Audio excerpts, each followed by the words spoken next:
more than 800 kilometres in a search for answers. Hopefully we can find out where and how this has all gone so wrong. The 39-year-old North Queensland coal miner has come to Brisbane to find out why the health system failed to prevent him from getting black lung disease. This disease has been pushed under the rug for years and nobody wanted anything to do with it, and now that it's come to light, it's almost a finger-pointing blame where everybody wants to blame everybody else. I declare open the public briefing in the coal workers' pneumoconiosis inquiry. A Queensland parliamentary inquiry is probing government departments, health professionals and the mining industry to find out why a preventable disease has returned. We're not certainly going to have people pull the wool over our eyes. We're going to get to the truth of the matter, no matter where it is. Black lung, or coal workers' pneumoconiosis, is an incurable disease caused by coal dust and can develop into a life-threatening condition. Australia was widely believed to be black lung free for the past 30 years, until 7:30 revealed late last year its surprise re-emergence.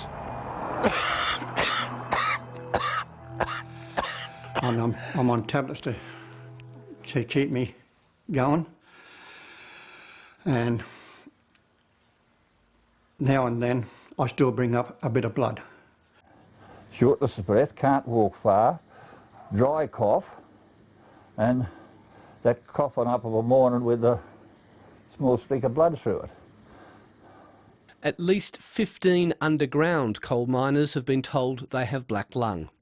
Contractor Steve MELLOR has been diagnosed with a relatively mild case, but can no longer be exposed to coal dust, which rules out mine work. My personal life's just gone downhill because I don't have an income anymore, and my main concern now is trying to find another career and go on forward with life. A Monash University review found the miners were let down by a major system failure at virtually all levels. X-rays misdiagnosed and sick workers sent back on the job.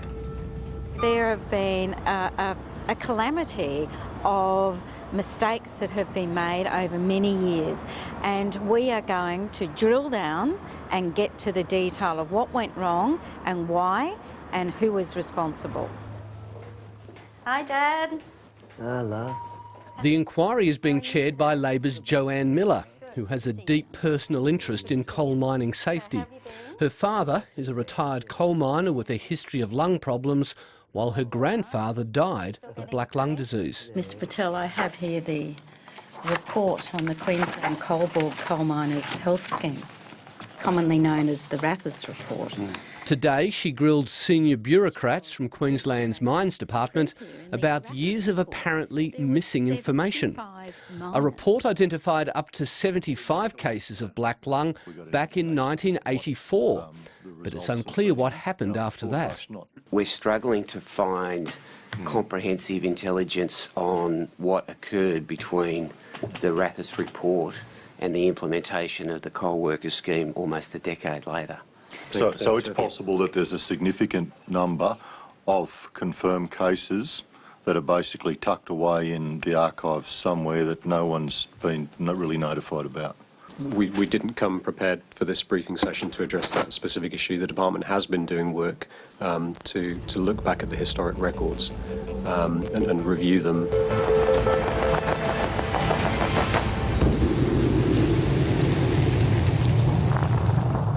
The Queensland Mines Department also faced another challenge this week with the first ever confirmed case of black lung in Australia in an open cut operation.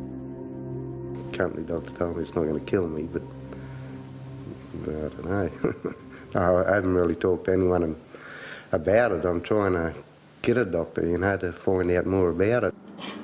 Paul Head spent 30 years working on earthworks and roads at a BHP Billiton open-cut coal mine in central Queensland. They got a dust suppression out there that doesn't work. They think it works, but any operator out there knows it doesn't. Because as soon as you grade the roads and that again, it's just putting dust bowl, BHP Billiton says it's put in place measures to reduce dust levels while more open cut workers are being tested.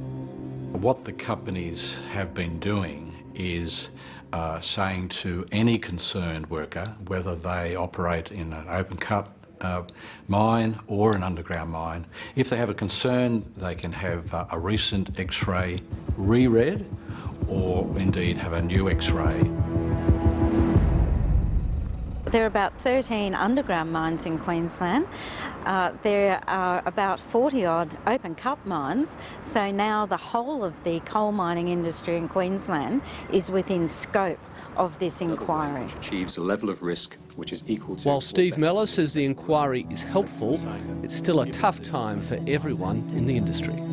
I've got family and friends out in the mines, and we need to stop this disease from spreading, from more people being diagnosed. It's heartbreaking watching these guys go on TV to say that they're the next person to be diagnosed, and the uncertainty that we've got, we just don't know what's going on with it all. Peter McCutcheon